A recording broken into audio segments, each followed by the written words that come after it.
रात के करीब 11 बजे मुझे नींद से जागकर वॉशरूम जाने की ज़रूरत महसूस हुई।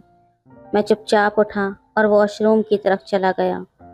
थोड़ी देर बाद जब मैं वापस आया तो मैंने देखा कि आंटी बेड पर सोई हुई थी, लेकिन उनकी पीठ मेरी तरफ थी।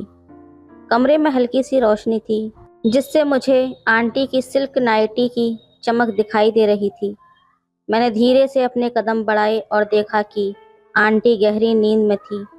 उनका चेहरा शांति से भरा हुआ था और उनकी नाइटी घुटनों से ऊपर हुई थी।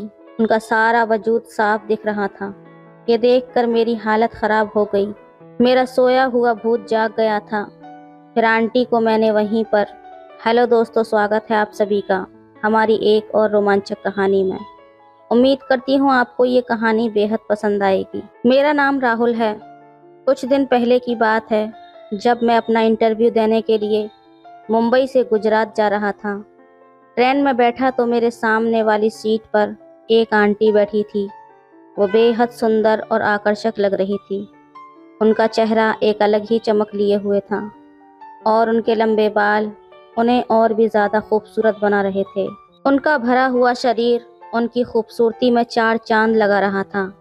आंटी को देखकर मुझे बेहद सुकून मिल रहा था और आत्मविश्वास से मेरी नज़रें उनकी ओर खिंची चली जा रही थीं। ट्रेन चलते चलते मैंने सोचा कि मैं उनसे बात करूं।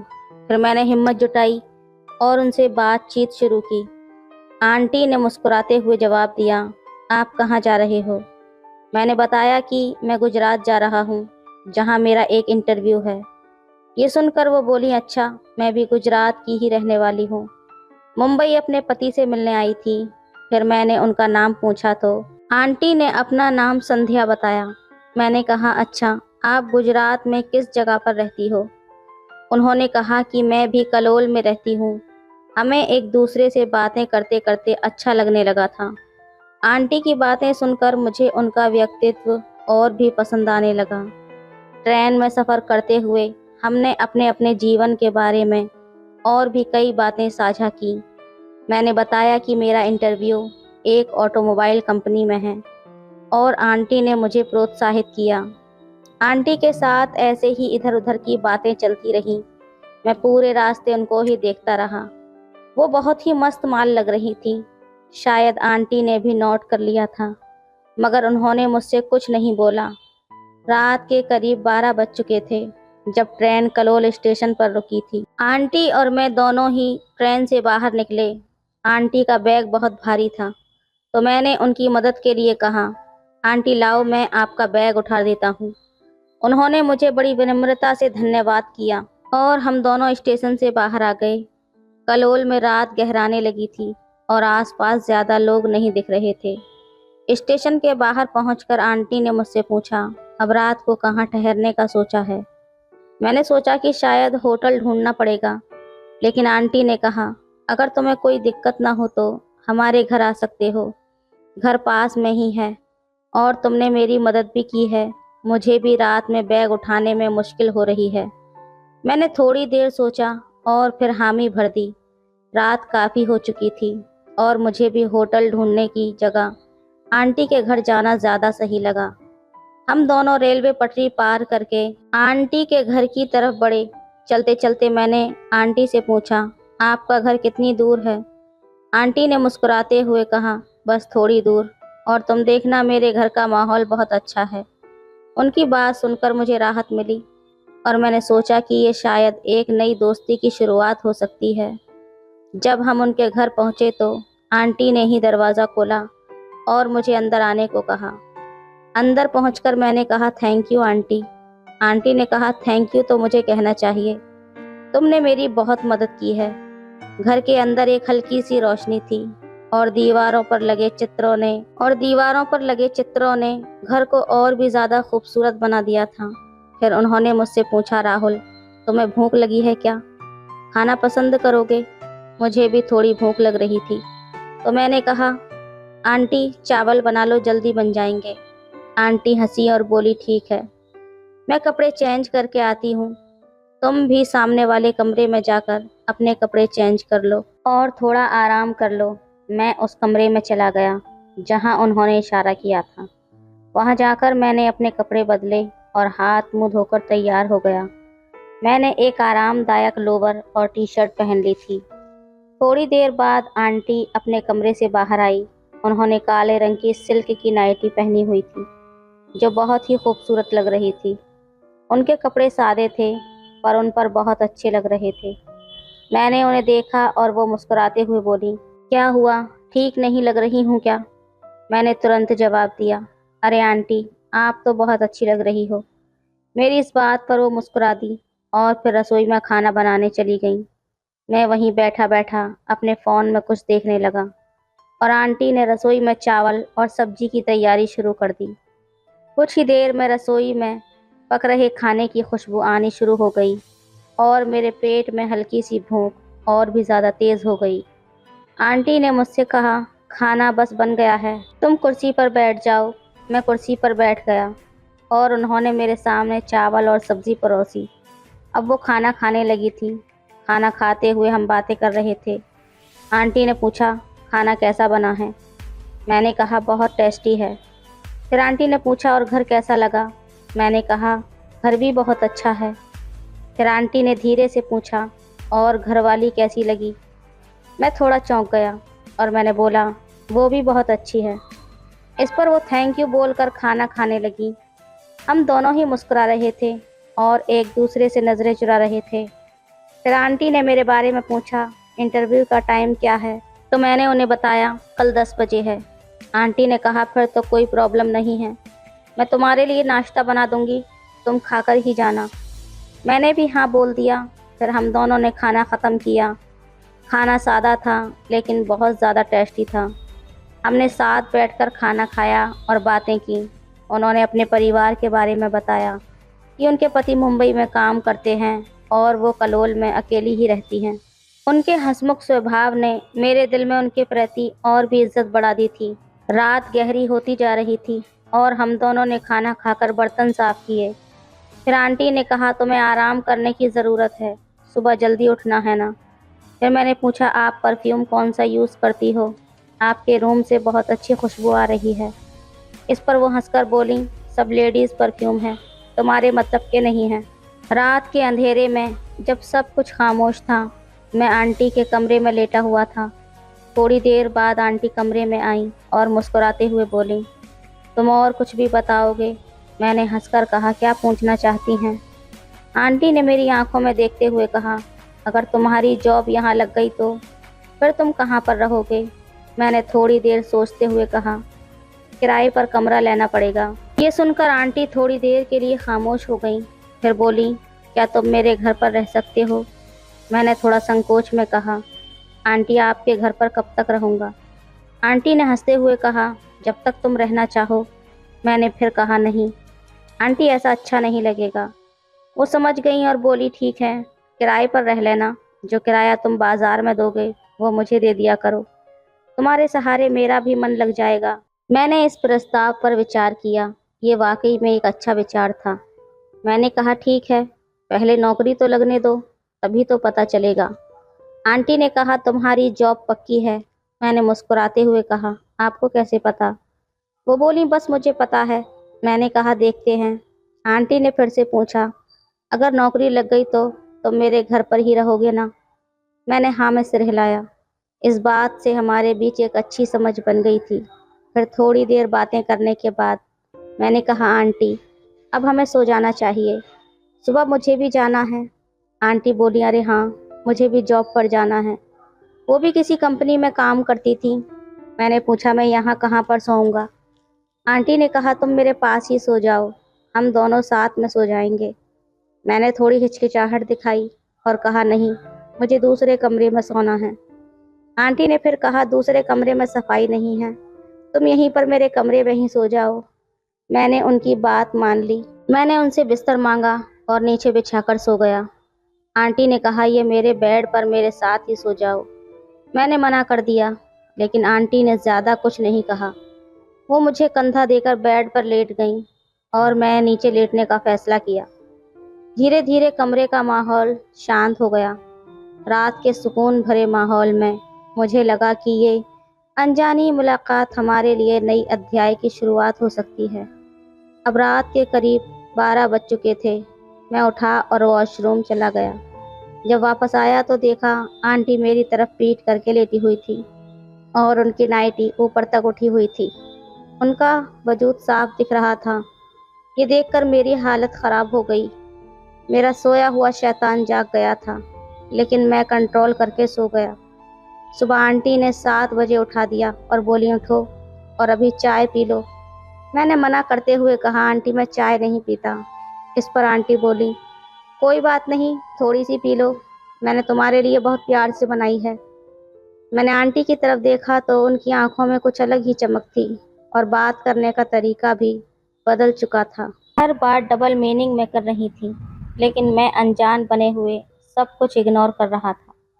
फिर मैं तैयार होकर जाने लगा तो आंटी बोली, इंटरव्यू के बाद मुझसे मिलकर जाना और जॉब का क्या हुआ ये भी मुझे बता कर जाना कि इंटरव्यू में तुम्हारा जॉब का क्या हुआ।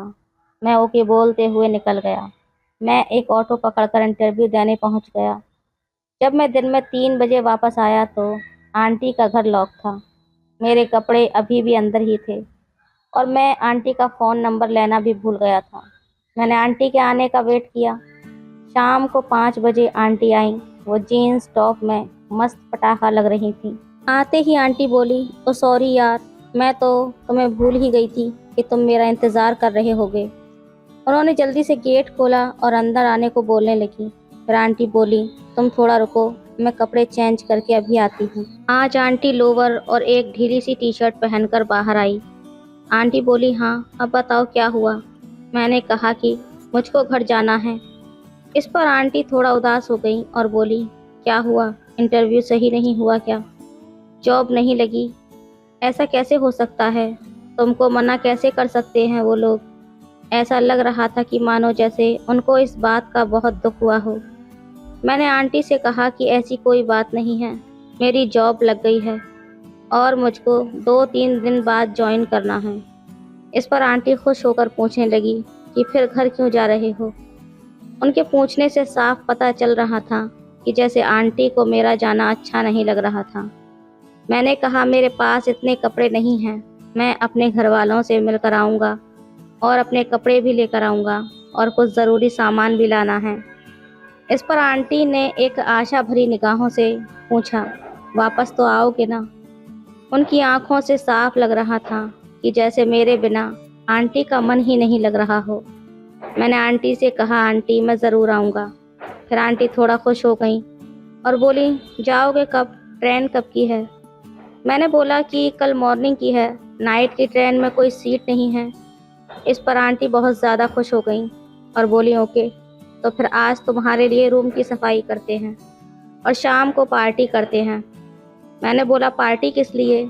आंटी बोली, अरे तुम्हारी जॉब लग गई है इसलिए पार्टी करते हैं, चलो पार्टी दो।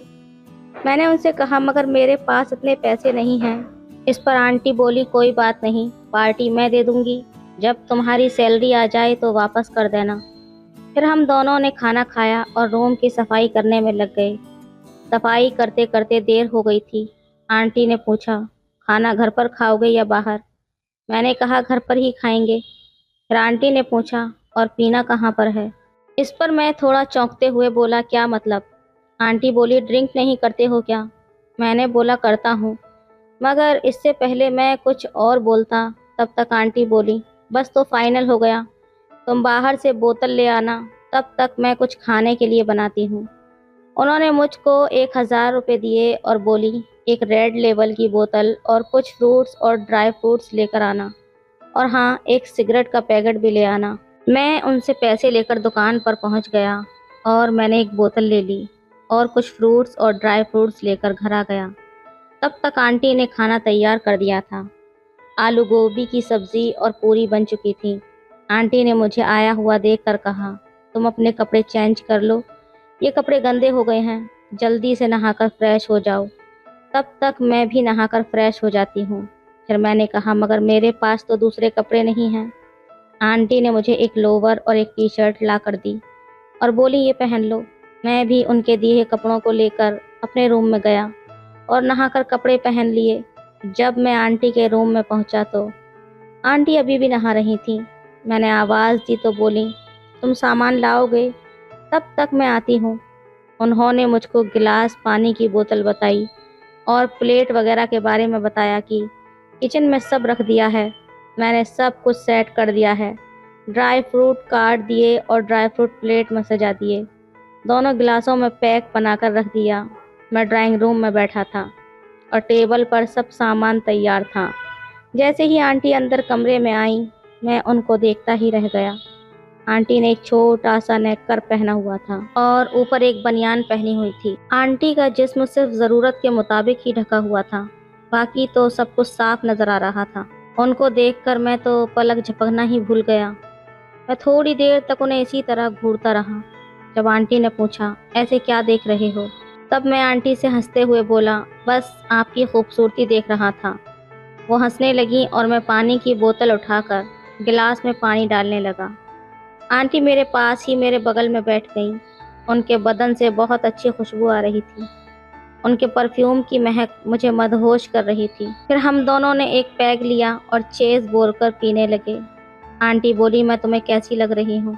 मैंने कहा, सच में भला की खूबसूरत लग रही हो। आंटी बोली, बहुत अच्छी लग रही हूँ या कुछ और भी लग रही हूँ? इसमें कुछ नहीं बोला और पैग को एक झटके में खाली कर दिया।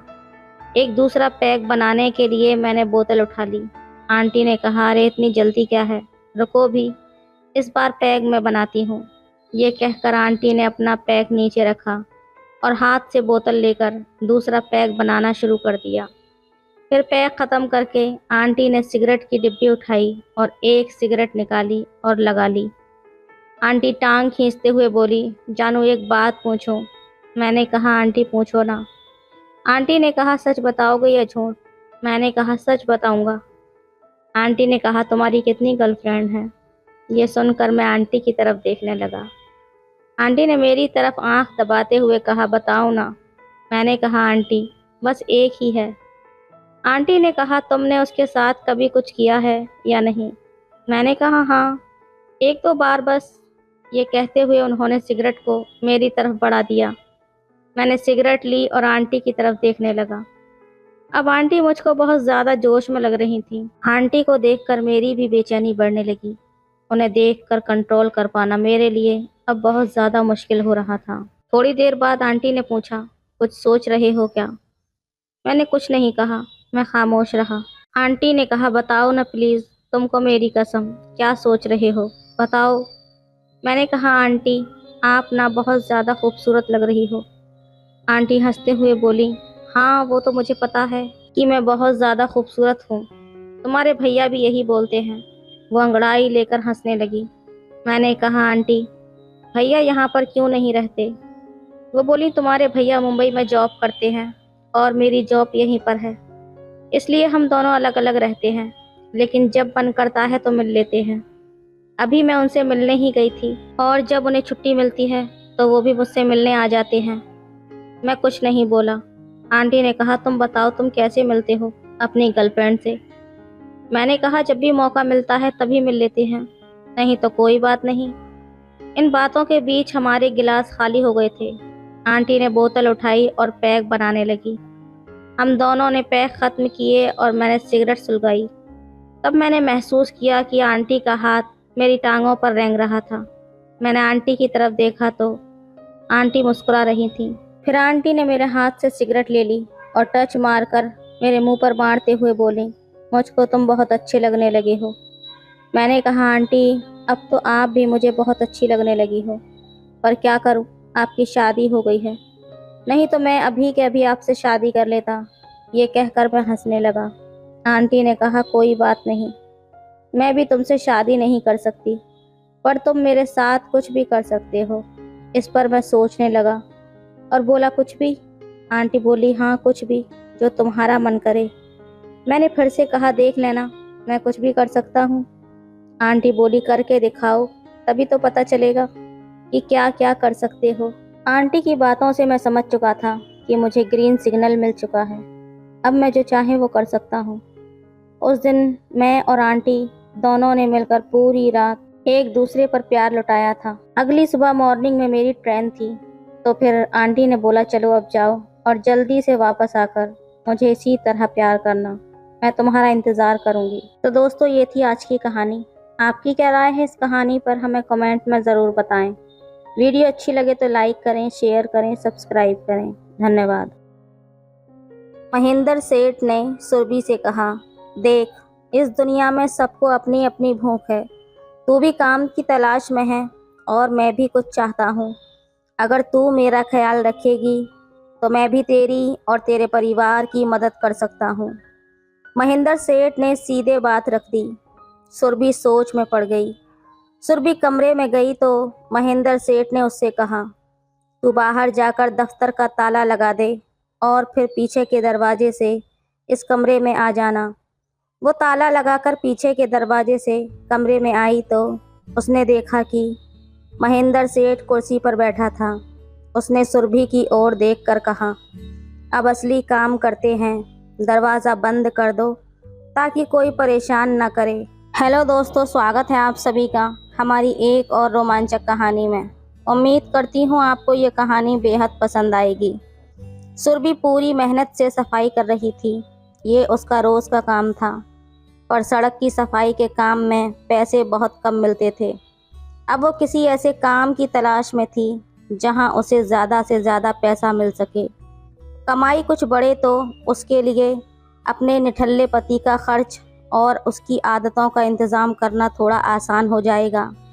शहर से कुछ दूर एक अस्पताल का निर्माण हो रहा था। सुरभि की नज़र कई दिनों से वहाँ के काम पर थी। अगर वहाँ काम मिल जाए तो अच्छा रहेगा। एक बार काम से छुट्टी होने पर वो वहाँ पहुँची भी थी, लेकिन बात नहीं बनी क्योंकि वहाँ किसी पुरुष मजदूर की आवश्यकता थी। उस दिन देर से घर पहुँची तो सुरभि के पति विशाल ने पूछ लिया, इतनी देर कहाँ लगा दी? सुरभि ने हल्के से मुस्कुराते हुए कहा, अस्पताल गई थी। विशाल ने कहा, क्यों? बच्चा लेने के लिए? उसने हल्की हंसी के साथ पूछा था। सुरभि ने कहा, और क्या, अब तुझसे तो उम्मीद नहीं है, वहीं से कुछ सहारा मिलेगा। सुरभि ने भी मुस्कुराते हुए जवाब दिया, बड़ी बेतकल्लुफ हो गई है रे तू। विशाल ने हंसते हुए कहा, चलो अब काम की बात कर लो। कब से तेरा रास्ता देख रहा हूँ। कुछ इंतजाम हो गया? भगवान कसम थोड़ा तर हो जाऊं। ला कुछ पैसे दे दे, विशाल बोला। सुरभि ने बिना कुछ कहे अपने दुपट्टे की गांठ खोलकर 100 रुपये का एक मुड़ा हुआ नोट उसकी ओर बढ़ा दिया। ले ये रख। विशाल ने पैसे लेकर वहां से अपने काम का रास्ता पकड़ लिया। रात गए वो वापस लौटा तो हमेशा की तरह नशे में था। सुरभि ने मन मसोचते हुए चुपचाप थाली परोस कर उसके सामने रख दी। खाना खाते खाते विशाल ने फिर से पूछा, सच सच बता, तू अस्पताल काम की बात करने ही गई थी? सुरभि उसकी उत्सुकता पर मुस्कुराते हुए बोली, क्यों, तुझे कोई तकलीफ है क्या? मैं वहाँ काम के जुगाड़ में गई थी। सुना है वहाँ ज़्यादा मजदूरी मिलती है, 500 रुपये रोज़। 500 रुपये का नाम सुनकर विशाल की आंखों में चमक आ गई। बोल, करेगा तू काम? तेरे लिए वहाँ जगह है, सुरभि ने पूछा। विशाल हंसते हुए बोला, मैं और काम? क्यों, तू मेरा खर्चा नहीं चला सकती क्या? अब तक कौन चला रहा था? तेरे परिवार वाले, सुरभि ने पलट कर कहा। देख सुरभि, सच तो ये है कि मुझसे अब काम नहीं होता। तू जानती है मेरे हाथ पैर हमेशा दर्द करते हैं। रात को जब मेरे पास सोता है तब दर्द नहीं होता क्या? तुझे बस एक ही काम आता है और वो भी पूरा नहीं, सुरभि ने शिकायत करते हुए कहा। विशाल पर इसका कोई असर नहीं हुआ। वो जानता था कि वो सुरभि को संतुष्ट नहीं कर पाता था। ठीक है, तू मत जा, मैं ही चली जाऊंगी वहाँ काम पर, सुरभि ने कहा। नशे में भी विशाल जैसे चिंता में पड़ गया। वहाँ का ठेकेदार कौन है? महेंद्र सेठ। अरे वो ठीक आदमी नहीं है, विशाल ने चिंतित स्वर में कहा। तू कैसे जानता है? सुरभि ने पूछा। सुना है बस, विशाल ने बताया। मुझे तो वो काफ़ी ठीक आदमी लगता है, सुरभि ने उसकी तारीफ की। वो तो चालाक आदमी है, ठेकेदार का बच्चा, विशाल ने गुस्से में कहा। तो फिर ना जाऊं क्या? सुरभि ने पूछा।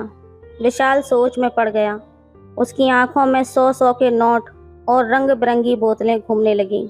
इसलिए उसने सुरभि को अनुमति देते हुए चेतावनी भी दे डाली, ठीक है चली जा, पर वहाँ संभल कर रहना। महेंद्र सेठ बहुत चतुर आदमी हैं। एक दिन समय निकालकर और हिम्मत जुटाकर सुरभि फिर ठेकेदार महेंद्र सेठ के पास पहुंच गई। इस बार वो निर्माण स्थल के बजाय उसके दफ्तर पर गई थी। क्या बात है? महेंद्र सेठ ने पूछा। मुझे काम चाहिए सरकार। और क्या? सुरभि मुस्कुराते हुए बोली। तेरे लिए यहाँ काम कहाँ है? मुझे चौकीदारी के लिए आदमी चाहिए। तुझे चौकीदारी पर रखूंगा तो मुझे तेरी चौकीदारी करनी पड़ेगी, महेंद्र सेठ ने हंसते हुए कहा। उसकी ललचाई निगाहें सुरभि के शरीर पर ठहर गईं। मेरा मर्द तो काम करना ही नहीं चाहता, सुरभि ने उसे बताया। तो मैं क्या करूं? महेंद्र सेठ लापरवाही से बोला। फिर उसे कुछ याद आया और वो बोला, तू तो विशाल की बीवी लगती है। सुरभि ने सहमति में सर हिलाया। उसे वहां काम करने वाली एक मजदूरनी की दी हुई सलाह याद आ गई। उसने वही तरीका अपनाते हुए कहा, बाबूजी, हमारे पास आपके सिवा और है कौन? आप काम नहीं देंगे तो हम भूखे मर जाएंगे। देख, इस दुनिया में सबको अपनी अपनी भूख है। तू भी काम की तलाश में है और मैं भी कुछ चाहता हूँ। अगर तू मेरा ख्याल रखेगी तो मैं भी तेरी और तेरे परिवार की मदद कर सकता हूँ। महेंद्र सेठ ने सीधे बात रख दी। सुरभि सोच में पड़ गई। सोचती क्या है, काम यहाँ करना, हाजिरी वहाँ लग जाया करेगी। अपने पति से पूछ कर बताऊंगी, सुरभि ने जवाब दिया। अरे उस विशाल को तो मैं मना ही लूंगा, महेंद्र सेठ ने विश्वास के साथ कहा। अगले दिन ठेकेदार महेंद्र सेठ ने विशाल के पास अच्छी देसी शराब की 4-5 बोतलें भिजवा दी। इतनी सारी बोतलें एक साथ देखकर विशाल खुशी से भर गया। उसने तो सपने में भी नहीं सोचा था कि उसे इतनी सारी बोतलें मिलेंगी। महेंद्र सेठ सचमुच अच्छे स्वभाव का इंसान लगा। उसने सुरभि को महेंद्र सेठ के यहाँ काम करने की इजाज़त दे दी। अगले दिन सुरभि महेंद्र सेठ के दफ्तर पहुंची। वहाँ कोई ख़ास काम नहीं था, बस सफाई करना, पानी लाना, चाय बनाना जैसे छोटे मोटे काम थे। 1 घंटे बाद महेंद्र सेठ साइट पर चला गया। जाते समय उसने सुरभि से कहा कि वो 1 बजे खाना खाने आएगा और खाना भी सुरभि को ही बनाना होगा। सुरभि सोच रही थी कि इस तरह के काम के बदले में 500 रुपये रोज़ मिल जाएं तो उसकी और विशाल की ज़िंदगी कुछ बेहतर हो सकती है। पर उसे थोड़ी चिंता भी थी। उसे अंदाज़ा था कि महेंद्र सेठ उसे शायद सीधे तौर पर काम नहीं करने देगा। फिर उसने सोचा कि अब जब शुरुआत कर ही दी है तो डरने का क्या फ़ायदा। महेंद्र सेठ 1 बजे वापस आ गया था। सुरभि ने उसे खाना परोसा। जब उसने अपनी खाने की पोटली खोली तो महेंद्र सेठ ने कहा, अरे तू अपने लिए खाना लेकर आई है? कल से ये नहीं चलेगा। तू यहाँ मेरे साथ साथ अपने लिए भी खाना बना लिया कर। सुरभि ने खाना खा लिया और बर्तन साफ करने जा रही थी। तभी महेंद्र सेठ ने कहा, अब मेरे आराम करने का समय हो गया है। वो दफ्तर के पीछे वाले कमरे में चला गया। सुरभि पहले ही देख चुकी थी कि दफ्तर के पीछे एक कमरा है, जिसका एक दरवाज़ा दफ्तर में खुलता था और दूसरा बाहर की तरफ। उस कमरे में एक पलंग, एक मेज़ और 2 कुर्सियां रखी हुई थीं और साथ ही एक बाथरूम भी था। थोड़ी देर बाद महेंद्र सेठ के खर्राटों की आवाज़ें आने लगीं। अब सुरभि के पास कोई और काम नहीं था। वो खाली बैठकर सोचने लगी कि क्या उसे आज के पैसे आज ही मिल जाएंगे या फिर 7 दिन के काम के बाद एक साथ मिलेंगे। उसने सोचा कि कम से कम आज के 1 दिन के पैसे तो उसे मांग ही लेने चाहिए। करीब 1 घंटे बाद उसे पास के कमरे से कुछ आवाज़ें सुनाई दीं, चलने फिरने की, बाथरूम का दरवाज़ा बंद और खुलने की। फिर उसने महेंद्र सेठ की आवाज़ सुनी जो उसे अंदर बुला रहा था। सुरभि कमरे में गई तो महेंद्र सेठ ने उससे कहा, तू बाहर जाकर दफ्तर का ताला लगा दे और फिर पीछे के दरवाजे से इस कमरे में आ जाना। वो ताला लगाकर पीछे के दरवाजे से कमरे में आई तो उसने देखा कि महेंद्र सेठ कुर्सी पर बैठा था। उसने सुरभि की ओर देखकर कहा, अब असली काम करते हैं, दरवाज़ा बंद कर दो ताकि कोई परेशान न करे। सुरभि को मालूम था कि उसे कुछ मुश्किल फैसले लेने पड़ेंगे, पर दरवाज़ा बंद करते वक्त वो थोड़ा असहज महसूस कर रही थी। उसने अपने पति विशाल के अलावा कभी किसी और से इस तरह का संबंध नहीं रखा था। महेंद्र सेठ ने उसे अपने पास बुलाकर उसके पहनावे पर बात छेड़ी। सुरभि ने थोड़ी झिझक के साथ अपना दुपट्टा हटाया और सर झुकाकर खड़ी हो गई। महेंद्र सेठ ने हल्की हंसी के साथ कहा, अब थोड़ा और सहज हो जा। सुरभि ने अचरज से पूछा, और कैसे? इसमें क्या सोचना, अपने पति के आगे भी ऐसे नहीं बैठती क्या? सुरभि ने थोड़ा संकोच करते हुए कहा, नहीं, हमारे बीच ऐसा कुछ नहीं होता। महेंद्र सेठ ने उसे चिढ़ाते हुए कहा, वो तो सचमुच नालायक निकला, एकदम बेपरवाह। सुरभि उसकी ओर संकोच भरी नजरों से देखती रही। महेंद्र सेठ उसकी झिझक पर मुस्कुराया और उसे सहज महसूस कराते हुए बोला, देख यहाँ, तू घबरा मत, सब कुछ मैं देख लूंगा, तू चिंता मत कर।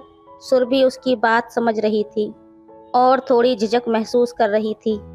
उसने अपनी तरफ से हिम्मत करके उसकी बात मान ली। उसे देखकर महेंद्र सेठ के चेहरे पर संतोष की झलक आई, लेकिन उसने कहा, ये क्या जंगल उगा रखा है, कभी साफ क्यों नहीं करती? सुरभि ये सुनकर थोड़ा असहज हो गई और उसे कोई जवाब नहीं सूझा। महेंद्र सेठ ने उसकी हिचकिचाहट को समझते हुए कहा, कोई बात नहीं, मैं कल तुझे इसके लिए ज़रूरी सामान ला दूंगा, या अगर तू कहेगी तो मैं ही मदद कर दूंगा। अब चल, आराम से यहाँ बैठ जा। सुरभि हल्के से संकोच में उसके पास पहुंची तो महेंद्र सेठ ने उसे अपने पास बैठा लिया और उसे सहज महसूस कराने लगा। सुरभि जो पहले बेमन से उसके पास आई थी, अब कुछ ही देर में सहज होने लगी। महेंद्र सेठ ने उसे अपने काबू में महसूस करते हुए कुछ और बातें की और माहौल को थोड़ा सामान्य बनाए रखा। सुरभि के मन में अभी भी कुछ सवाल और संकोच थे। उसने हल्के फुल्के अंदाज में कहा, यह सब करना कुछ अजीब लग रहा है। महेंद्र सेठ ने उसे दिलासा देते हुए कहा, तू बस मेरे साथ रह, सब ठीक होगा, कुछ नया करने में घबराने की जरूरत नहीं है। सुरभि को अब तक विशाल की बातें याद आ रही थीं। वो सोच रही थी कि महेंद्र सेठ का व्यवहार कुछ हटकर है, पर मजबूरी में वो उसके पास बैठी रही और परिस्थिति के अनुरूप शांत बनी रही। सुरभि के मन में अब भी कोई झिझक थी, लेकिन उसने अपने आप को सहज रखने की कोशिश की और बातचीत में महेंद्र सेठ के साथ सामान्य महसूस किया। कमरे में एक अजीब सी खामोशी और सुरभि की उलझन भरी सांसों की गूंज थी। महेंद्र सेठ ने उसे सहज कराने की कोशिश में कहा, कैसी हो मेरी रानी, सब ठीक तो है ना? सुरभि ने संकोच के साथ उसकी ओर देखा, लेकिन शब्द उसके होठों तक नहीं आ पाए। उसने धीरे से सहमति में सर हिलाया। माहौल में एक अजीब सी बेचैनी थी, लेकिन सुरभि अब खुद को स्थिर रखने का प्रयास कर रही थी। उसे महसूस हुआ कि वो इस परिस्थिति में पूरी तरह से सहज नहीं है, लेकिन मजबूरी के कारण वो वहीं रुकी रही। महेंद्र सेठ ने उसके चेहरे पर दिख रही झिझक को देखकर उसे समझाने की कोशिश की। डरने की जरूरत नहीं है, सब आराम से हो जाएगा। महेंद्र सेठ ने उसे सहजता देने का प्रयास किया और माहौल को सामान्य बनाए रखा। दोनों अपने अपने विचारों में खोए रहे, बिना कुछ बोले। फिर कुछ समय बाद दोनों ने एक दूसरे को छोड़ दिया। सुरभि के चेहरे पर हल्की तृप्ति का आभास था और महेंद्र सेठ अपने मन की प्रसन्नता को छुपा नहीं पा रहा था। महेंद्र सेठ बहुत खुश था कि उसके मन की मुराद पूरी हो गई थी और वो उसके जाल में फंस गई थी। समय बीतता गया और सुरभि का ठेकेदार महेंद्र सेठ के साथ रिश्ता धीरे धीरे गहराता गया। वादे के मुताबिक ठेकेदार महेंद्र सेठ विशाल और उसके परिवार की मदद करता रहा, उनकी रोज़मर्रा की ज़रूरतों का ख्याल रखता रहा। सुरभि का पेट बढ़ने लगा और जल्द ही ये बात साफ हो गई कि वो एक नई जिंदगी को जन्म देने वाली है। विशाल ने अपनी पत्नी के बदलते रूप को देखा तो उसके मन में सवाल उठने लगे। उसे लगा कि उसकी थोड़ी सी ढील देने का नतीजा उसके सामने है। पर जब वो महेंद्र सेठ से बात करने का सोच ही रहा था कि अचानक से उसके पास विदेशी शराब की एक पेटी पहुंच गई, पूरी पेटी, और वो भी विदेशी शराब की। इससे विशाल के विचार बदलने लगे। उसने सोचा, महेंद्र सेठ तो सच में बहुत बड़ा आदमी है जो इस तरह से मदद कर रहा है। सुरभि को भी शायद ये बात समझनी चाहिए थी। रात को नशे में धुत विशाल सुरभि पर गुस्सा हो गया और उसने कहा, अपने पेट को देख, तुझे समझ नहीं आता कि क्या हो रहा है। सुरभि ने जवाब दिया, मैंने कुछ नहीं किया, ये तो भगवान की मर्जी है। विशाल ने तंज भरे लहजे में कहा, भगवान की मर्जी, इसे संभालने के तरीके तो आजकल हर जगह मिलते हैं। तुम किसी अस्पताल क्यों नहीं गई? सुरभि ने अपने पेट पर हाथ फेरते हुए कहा, मैंने ये कदम हमारे बुढ़ापे के लिए उठाया है। अभी तो मैं काम कर पा रही हूँ, पर जब बूढ़ी हो जाऊंगी तब हमारा सहारा कौन बनेगा? मैंने भविष्य के लिए एक सहारा तैयार कर लिया है। सुरभि की बात सुनकर विशाल का गुस्सा थोड़ा ठंडा पड़ गया। वो सोचने लगा, कैसा न्याय किया है भगवान ने। बुढ़ापे में मेरी सेवा करने वाला कोई रहेगा जो मेरा ध्यान रख सकेगा। तो दोस्तों, ये थी आज की कहानी। आपकी क्या राय है इस कहानी पर, हमें कमेंट में ज़रूर बताएं। वीडियो अच्छी लगे तो लाइक करें, शेयर करें, सब्सक्राइब करें। धन्यवाद। हेलो दोस्तों, लॉकडाउन में सब लोग अपने अपने घर में कैद होकर रह गए थे। जब रुहेल अकेला घर में रहा तो उसे अपनी नौकरानी ही भाग गई। कमला रानी पढ़ी लिखी और तहजीबदार थी। रुहेल तबीयत का रंगीन था, पर समाज में उसकी बहुत साफ छवि है। अचानक हुए लॉकडाउन में रुहेल के सामने दिक्कत आ गई। रात को ही प्रधानमंत्री जी ने घोषणा की तो रुहेल सोच में पड़ गया कि अब उसका घर कैसे चलेगा। वो तुरंत बाजार जाकर ढेर सारा सामान और न जाने क्या क्या ले आया। सुबह उठकर उसने योग किया और बाहर लॉन में बैठकर चाय पीने लगा। तभी गेट खोलकर कमला रानी आई। उसे देखकर रुहेल ऐसा खुश हुआ मानो उसकी घरवाली मायके से आ गई हो। अंदर आकर कमला रानी ने बताया कि उसका शराबी पति कल सुबह उससे लड़कर अपनी माँ के शहर चला गया था और अब लॉकडाउन की वजह से 2-4 दिन बाद ही आएगा। कमला रानी ने रुहेल को कहा कि अगर रुहेल को कोरोना के डर के कारण कोई आपत्ति ना हो तो कमला रानी रोज की तरह उसका काम कर सकती है। रुहेल सोचने लगा कि कोरोना का डर तो है, अब ये रोज़ अपने मोहल्ले में जाएगी। इन लोगों के पास कोई ज़्यादा बड़ा मकान तो होता नहीं है, पता नहीं वहाँ कौन कौन कहाँ कहाँ से आएगा। कहीं ये इन्फेक्शन ले आई तो। उसने अंदर आकर कमला रानी से कहा, तुम आज तो काम कर लो, पर कल से मत आना, क्योंकि आने जाने से इन्फेक्शन हो सकता है। कमला रानी ने कहा ठीक है और काम में लग गई। बेडशीट धोते समय कमला रानी को उस जगह कड़ापन महसूस हुआ। वो समझ गई, वो मन ही मन मुस्कुरा दी। अब कमला रानी भी खाना खाते समय सोच रही थी कि लॉकडाउन तक घर पर ही रूखा सूखा खाना पड़ेगा और मन भी नहीं लगेगा। रुहेल ने उसको महीने की पूरी तनख्वाह दे दी और कहा, कोई दिक्कत हो तो बता देना। कमला रानी ने हिम्मत करके कहा, साहब, मेरा मन भी घर पर नहीं लगेगा और मेरा कमरा बिल्कुल अलग है, वहाँ कोई आता जाता नहीं, मुझे कोई इन्फेक्शन नहीं होगा। अगर आप कहें तो मैं रोज़ आ जाया करूँगी। रुहेल ने उससे कहा, एक काम करो, अगर तुमको कोई दिक्कत ना हो तो अपने आदमी के आने तक यहीं बाहर वाले कमरे में रह लो। कमला रानी सोचने लगी कि कोई क्या कहेगा। फिर उसने सोचा कि लोग तो यही समझेंगे कि वो अपने पति के साथ गई है। उसने वहीं से अपनी सास को फ़ोन किया और उसकी राय ली। उसकी सास की तो रुहेल ने बहुत मदद की थी, तो उसने तुरंत हाँ कह दिया और कहा कि जब कमला रानी का पति यहाँ से जाएगा तो वो कमला रानी को रुहेल बाबू के कोठी से ले जाएगा। कमला रानी तुरंत घर जाकर अपना सामान ले आई और बाहर वाले सर्वेंट क्वार्टर में रख दिया। अब ये तो तय था कि अगले हफ्ता 10 दिन तो कमला रानी को यहीं रहना था। वो फटाफट नहाकर फिर अंदर कोठी में आ गई। रुहेल टीवी पर मूवी देख रहा था। कमला रानी ने उसको चाय बनाकर दी। आज दिन में घर की चाय रुहेल को पहली बार मिल रही थी। कमला रानी के पास कुछ करने को खास नहीं था तो उसने रुहेल से कहा, साहब जी, आजकल मैं जब मौका मिले तो किराने का सामान मंगवा देना, आपको बढ़िया बढ़िया चीज़ें बनाकर खिलाऊंगी। उसने इस ढंग से ये बात कही कि रोहेल को भी हंसी आ गई।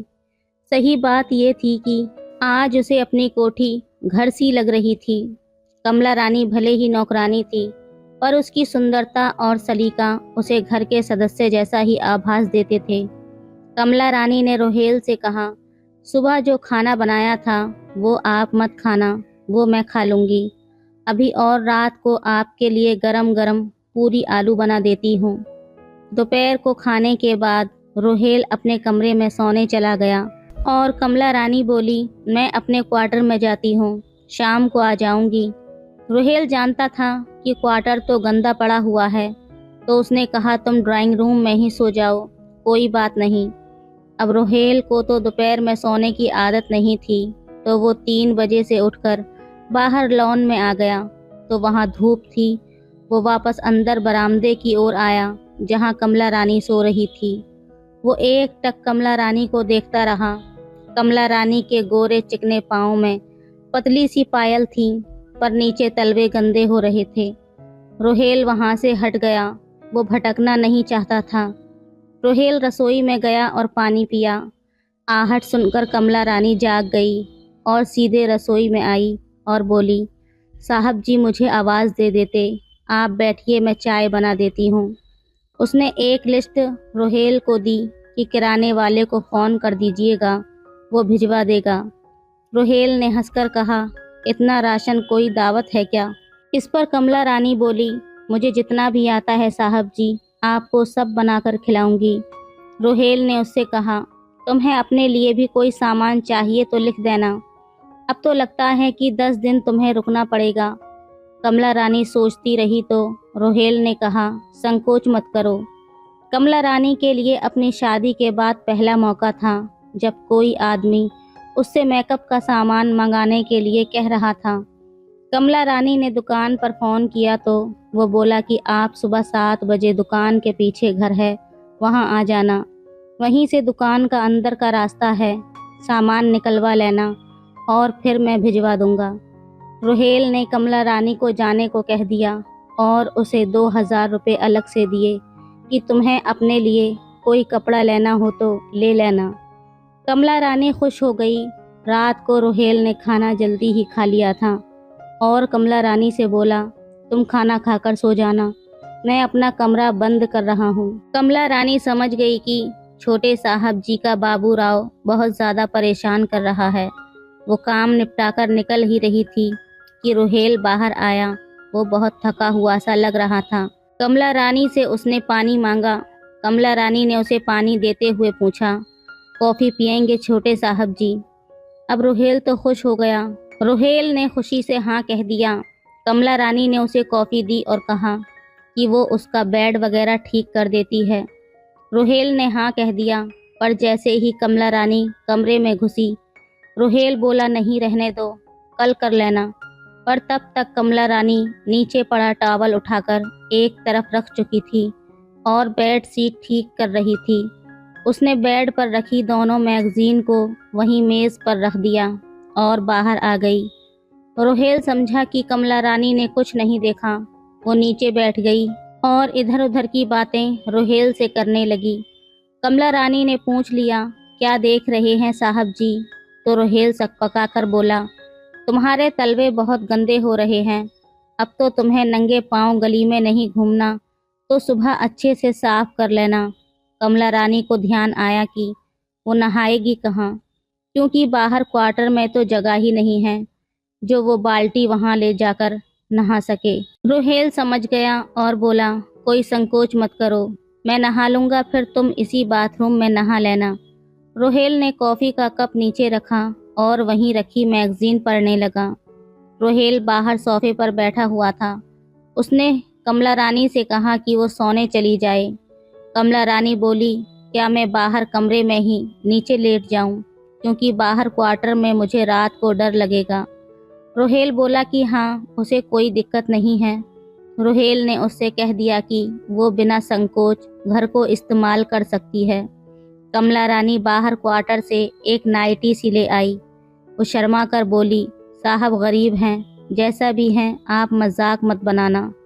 मुस्कुराकर रोहेल बोला, क्या तुमको लगता है मैं तुम्हारा मजाक बनाऊंगा? बस तुम साफ सुथरी रहा करो, रात को नहाकर कुछ भी पहनो, मुझे कोई फर्क नहीं पड़ता।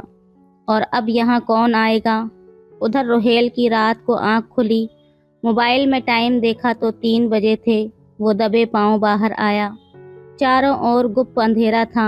वो अंदाजे से कमला रानी की ओर बढ़ा। उसके कमरे में हल्की सी रोशनी आ रही थी। कमला रानी मदमस्त पड़ी थी। रोहेल ने बड़ी आहिस्ता से मोबाइल की टॉर्च से कुछ देखने की कोशिश की, पर कुछ नजर नहीं आया। फिर रोहेल ने पास पड़ी कंबल को उठाया और कमला रानी पर डाल दिया और अपने कमरे में जाकर सो गया। सुबह वो उठा तो उसे रसोई में खटपट सुनाई दी। मतलब कमला रानी जाग गई थी। फिर वो चुपचाप आंख बंद करके लेटा रहा। थोड़ी देर में कमला रानी कमरे के अंदर झांकने आई। उसको लगा रोहेल सो रहा है। कमला रानी ने नीचे पड़ा तौलिया उठाया और मुस्कुरा दी और वो बाहर चली गई। 2 मिनट बाद कमला रानी फिर से आई और एक टक देखती रही। उसने हाथ में झाड़ू ली हुई थी। वो झाड़ू लगाने के बहाने ही कमरे में आई थी। उसने रोहेल की चादर को हल्के से दूसरी ओर से खींचा तो कमला रानी की तो जान ही निकल गई। अब रोहेल के कुनमुनाते हुए आंख खुली तो कमला रानी कमरे से तेजी से बाहर आ गई। रोहेल ने उसको आवाज देते हुए कहा, जरा एक गिलास गुनगुना पानी दे आओ। उसने ऐसा दिखाया कि उसे कुछ पता ही नहीं। कमला रानी ने उसे पानी दिया और बोली कि जनरल स्टोर वाले के पास जा रही हूँ सामान लेने के लिए। कमला रानी दुकान पर गई। किराने का सामान तो पैक रखा था और दूसरी ओर उसकी लड़की बैठी थी जहाँ लेडीज सामान मिलता था। उसने अपने लिए भी कुछ ज़रूरी सामान ले लिया। रोहेल ने कहा, दिखाओ क्या लाई हो? तो बोली, साहब जी जब पहनूंगी तब दिखाऊंगी। कमला रानी ने उसके कल के कपड़े और टॉवल वगैरह भिगो दिए थे। रोहेल ने उससे कहा, कपड़े धोकर पहले तुम ही नहा लो, इतनी देर में मैं अखबार पढ़ लूँगा। कमला रानी ने आज जमकर अपने आप को खूब अच्छे से साफ किया। वो बाहर आई तो उसे ये महसूस हुआ कि शायद रोहेल चोरी छुपे उसे ही देख रहा था। रोहेल नहाने घुसा तो उसे गुलाब की खुशबू महसूस हुई। उसे कमला रानी की पसंद पर खुशी हुई। रोहेल ने झटपट शेविंग की और नहाकर बाहर आ गया। रोहेल ने कुछ देर आराम करने की सोची तो वो सिर्फ लुंगी पहनकर बेड पर लेटकर मूवी देखने लगा। तभी उसे बाहर कमला रानी की आहट महसूस हुई। उसने आवाज़ देकर कह दिया, चाय पिला दो और अपने लिए भी बनाकर यहीं पर आ जाना। कमला रानी जल्दी ही एक ट्रे में चाय और नाश्ता ले आई। कमला रानी जैसे ही कमरे में घुसी, रोहेल उसे देखता ही रह गया। आज कमला रानी किसी अप्सरा जैसी लग रही थी। रोहेल को घूरता हुआ देखकर कमला रानी बोली, साहब जी आज तो साफ सुथरी दिख रही हूँ ना? तो रोहेल मुस्कुरा दिया। कमला रानी ने चाय नाश्ता मेज पर रखा और बोली, कुछ पहन लीजिए, सर्दी लग जाएगी। रोहेल खड़ा हुआ। उसने धीरे से कहा, तुम ऐसी ही रहा करो, सुंदर लगती हो। तब कमला रानी बोली, साहब जी हम तो गरीब आदमी हैं, हमें इतना सुख कहाँ। कमला रानी के आदमी के आने के बाद रोहेल ने उसके आदमी से कहा कि तुम कमला का ध्यान भी नहीं रख सकते। कमला का आदमी उसे इतना सुंदर देखकर बहुत ही खुश हुआ और रोहेल के पैर पकड़कर कमला रानी से बोला, देख साहब जी को कोई तकलीफ ना हो, अब तुझे ही इनका ख्याल रखना है। तो दोस्तों ये थी आज की कहानी। आपकी क्या राय है इस कहानी पर, हमें कमेंट में ज़रूर बताएं। वीडियो अच्छी लगे तो लाइक करें, शेयर करें, सब्सक्राइब करें। धन्यवाद। मेरा नाम जुनेद है और मैं आगरा का रहने वाला हूँ और इटावा में काम करता था। और हमारी रिश्तेदारी में एक खाला ग्वालियर में रहती हैं। खाला के 3 बच्चे थे, जिनमें से एक लड़का और 2 लड़कियां थीं। बड़ी लड़की की अभी 3 साल पहले शादी हो गई थी और वो अपने पति के पास रहने सऊदी अरब चली गई थी। दूसरी लड़की घर पर रहती थी, जिसका नाम रिजवाना था। खाला का लड़का मेरा ही हम उम्र था, जिसकी शादी भी हो गई थी, लेकिन ठीक ठाक कुछ कमाता नहीं था, तो आए दिन झगड़ा बना रहता था और उसकी बीवी मायके पड़ी रहती थी। घर के हालात कुछ ठीक नहीं थे, जिस वजह से रिजवाना की शादी भी नहीं हो पा रही थी। जबकि वो भी 30 से 32 साल की हो चुकी थी। वो आकर्षक चेहरा रखने वाली लड़की थी जो करीब कई साल पहले तक अच्छी सेहत रखती थी। मैंने कभी अपनी खाला की लड़कियों पर गलत नज़र नहीं डाली थी, लेकिन अब वो लगभग ढांचा सी दुबली पतली हो गई थी। देखकर किसी बीमारी का शिकार लगती थी, मगर खाला ने बताया था कि उसकी सभी जांचें हो चुकी थीं और सभी ठीक ठाक ही रही थीं। उसे किसी तरह की कोई बीमारी नहीं थी। फिर क्या वजह थी उसके एकदम ढल जाने की? एक दिन खाला का फ़ोन आया था कि रिजवाना को मेरी मदद की ज़रूरत है।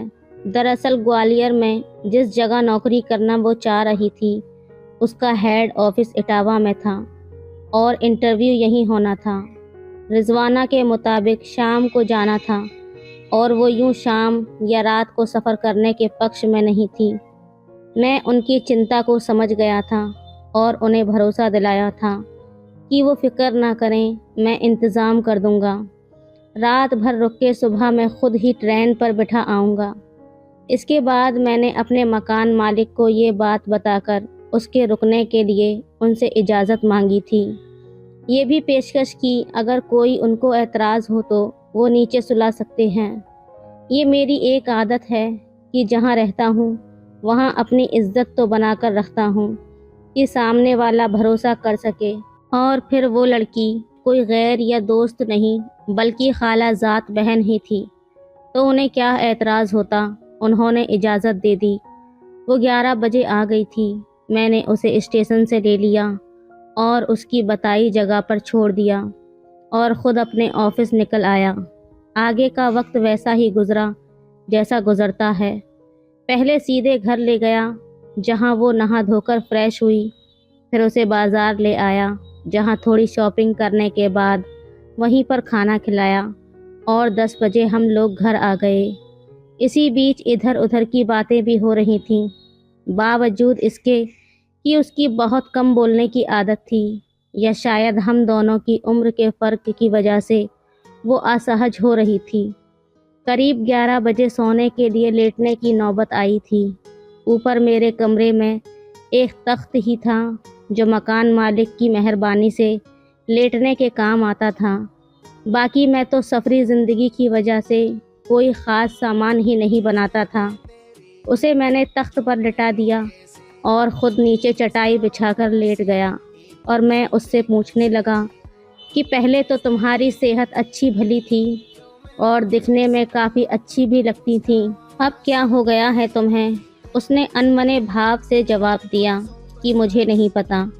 मैंने कहा कोई ऐसी बीमारी है जो खाला ने मुझे बतानी ठीक ना समझी हो। वो एकदम से सकपका गई और कहने लगी ऐसा कुछ भी नहीं है। मैंने फिर पूछा कोई बॉयफ्रेंड है तुम्हारा? वो एकदम भड़क कर उठ बैठी और तेज़ निगाहों से मुझे घूरने लगी। ये कैसा बेहुदा सवाल है? इसमें बेहुदा क्या है? जनरल चीज़ है, लोग करते ही हैं। अगर तुम करती होगी तो कौन सी कयामत टूट पड़ेगी। उसने कहा क्या आप ये चाहते हो कि मैं अभी इसी वक्त यहाँ से चली जाऊँ? उसकी आंखों से गुस्सा छलकने लगा था। मैंने कहा वैसे मेरा इरादा ना तुम्हें तकलीफ़ पहुँचाने का है और ना ही कोई तुम्हारी इंसल्ट करने का। मुझे साइकोलॉजी में गहरी दिलचस्पी भी है और पकड़ भी समझना चाहता हूँ तुम्हारे केस को। शायद कोई सही सलाह दे सकूँ तुम्हें। वो थोड़ी देर वैसे ही बैठी अजीब अंदाज में मुझे देखती रही और फिर कहा नहीं। मैंने कहा बस यही तुम्हारी बीमारी है। उसने पूछा तुम्हारा क्या मतलब है? मैंने कहा ये नैसर्गिक है, इसमें गलत कुछ भी नहीं, पर होता ये है कि समाज के बनाए नियम और अपनी इज्जत के चक्कर में सभी अपनी प्राकृतिक इच्छाओं को दबाने में लग जाते हैं, जो कि गलत है, क्योंकि ऐसा न करने पर इंसान मानसिक बीमारी का शिकार हो जाता है। चाहे दिल दिमाग सामाजिक नियमों के चलते इस डिमांड को लाख नकारता रहे, पर शरीर तो अपनी प्रतिक्रिया देता ही है। तुम जिस उम्र में हो, गारंटी से कह सकता हूँ कि तुम्हारे साथ की लड़कियों की शादी हो चुकी होगी। शाम को जब तुम बाथरूम गई थी तो तुम्हारा फ़ोन देखा था। तुम अपनी इच्छाओं को जबरन मार रही हो और यही चीज़ तुम्हारे शरीर को गला रही है। अब वो गहरी दिलचस्पी से मुझे देखने लगी थी। मैंने कभी सोचा भी नहीं था कि मैं आपसे इस सब्जेक्ट पर कभी बात करूँगा। मैंने कहा, लेकिन कर सकती हो। हमारी उम्र के फ़र्क और रिश्ते को भूल जाओ और भरोसा रखो, एक एक्सपर्ट दोस्त की तरह तुम्हारे काम आ सकता हूँ। उसने कहा, मैं घर पे रहती हूँ, घर से निकलने का मौका रेयर ही मिलता है। ऐसे में किसी से कोई दोस्त बनाऊं भी तो मिल पाना ही मुश्किल होगा। उसने कहा, मेरे दोस्त हैं, लेकिन मेरे लिए कभी घर से निकलना मुमकिन भी होता है तो वो ही बेकार साबित होते हैं। उसने कहा, बस एक बार ग्रेजुएशन के 1 साल बाद मैंने एक कॉल सेंटर में नौकरी कर ली थी। वहीं काम करने वाला लड़का था, लेकिन ये रिश्ता ज़्यादा लंबा चला भी नहीं। 7 महीने बाद कॉल सेंटर ही बंद हो गया और वो लड़का नई नौकरी के चक्कर में लखनऊ शिफ्ट हो गया और मैं घर पे बैठ गई। मैंने कहा, तो फिर कहीं और भी तो नौकरी कर सकती थी। उसने कहा कि कर सकती थी, लेकिन कहीं पर नौकरी पसंद नहीं आई तो कहीं नौकरी देने वालों को मैं पसंद नहीं आई। अब यहाँ देखती हूँ कि होता क्या है। मैंने कहा, अगर यहाँ बात न बन पाए तो कह देना कि मैं इटावा में नौकरी करूँगी और यहाँ मैं नौकरी की भी सेटिंग करवा दूँगा और रहने की भी। घर में कोई विरोध करे तो कह देना कि या तो शादी ही करा दो या फिर नौकरी करने दो, क्योंकि घर पर खाली नहीं बैठ सकती। और रही बात तुम्हारे घर वालों की, तो उन्हें मैं खुद कन्वेंस कर लूँगा। मैंने कहा, तुम्हें अजीब लग रहा हो तो सो जाओ। वैसे भी जो जानना और समझना था वो हो चुका है। उसने कहा, मैं अपनी बात कर रही हूँ भाईजान। अब जो सब्जेक्ट छेड़ दिया है उसके बाद नींद कहाँ आएगी। अब तो खुद ही दिल कर रहा है और बातें करने का। उसने कहा, आप अपने बारे में बताओ, आपकी कैसी गुजरती है। शादी तो आपकी भी नाकाम हुई। मैंने कहा, मैं तो मर्द हूँ, मर्द कब बंदिश में रहता है और कब परवाह ही करता है। उसने कहा, काश लड़की को भी समाज इतनी छूट देता। मैंने कहा, कोई बात नहीं, यहाँ रह गई तो जो भी इच्छा होगी बताना, हर ख्वाहिश पूरी करने की गारंटी है। मैंने कहा कि अगर ये बात तुम पहले समझ जाती तो आज ये नौबत नहीं आती। उसने कहा, फ्रस्ट्रेशन में इतनी गहराई से सोच ही ना पाई और आपके जैसे गाइड करने वाला कोई था भी नहीं। मैंने कहा, मगर अब भी संभावना है कि तुम अपने आप को ठीक कर सकती हो। उसने कहा, कैसे, प्लीज़ बताइए ना। मैंने कहा, पहले तो अपने दिमाग से निगेटिविटी निकाल दो सारी। शादी नहीं हो रही तो कोई बात नहीं, दिमाग में बिठा लो कि तुम्हें शादी करनी ही नहीं है और तुम खुद नौकरी करके अपना गुजारा करने में सक्षम हो। क्या होगा, लोग पीठ पीछे बातें ही तो बनाएंगे, बनाने दो। ये बातें तब मैटर करती हैं जब इन पर ध्यान दो। तुम उनके लिए ये सोच लो कि ये लोग तुम्हारी शराफत के बावजूद आज तक शादी ना करा सके, और क्या गारंटी है कि नज़दीकी भविष्य में करा भी पाएंगे। थोड़ी हल्की फुल्की योगा टाइप एक्सरसाइज करो, पर घुटो मत। उसने कहा, शुक्रिया भाई, आज पहली बार खुद में इतनी पॉजिटिव एनर्जी महसूस कर रही हूँ। मैं ज़रूर ऐसा ही करूँगी। मैंने कहा, जैसा भी है ये तुम्हारे ऊपर है कि तुम जब चाहो इसे बेहतर बना सकती हो। रिजवाना ने कहा, ये वाली नौकरी मिल भी गई तो छोड़ दूंगी और घर पर यही बताऊंगी कि नौकरी नहीं मिल सकी।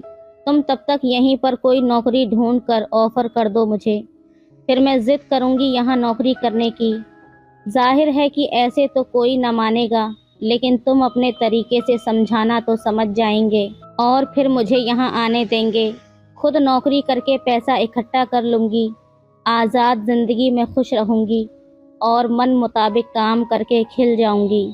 तो एक संभावना है भी कि शायद शादी के लिए कोई मुर्गा शहीद भी हो जाए। मैंने कहा, अब सो जाओ, थकान काफ़ी हो गई है, कल बात करते हैं। फिर हम लोग सो गए और अगली सुबह मैंने उसे ग्वालियर जाने के लिए ट्रेन में बिठा दिया। इसी बीच मैं उसके लिए नौकरी ढूंढता रहा था और वो भी खाला खालू को इस बात के लिए तैयार करती रही थी कि अगर इस बार ये नौकरी ना मिली तो वो लोग उसे इटावा ट्राई करने देंगे। फिर हुआ वही जो उसने पहले से ही सोच रखा था।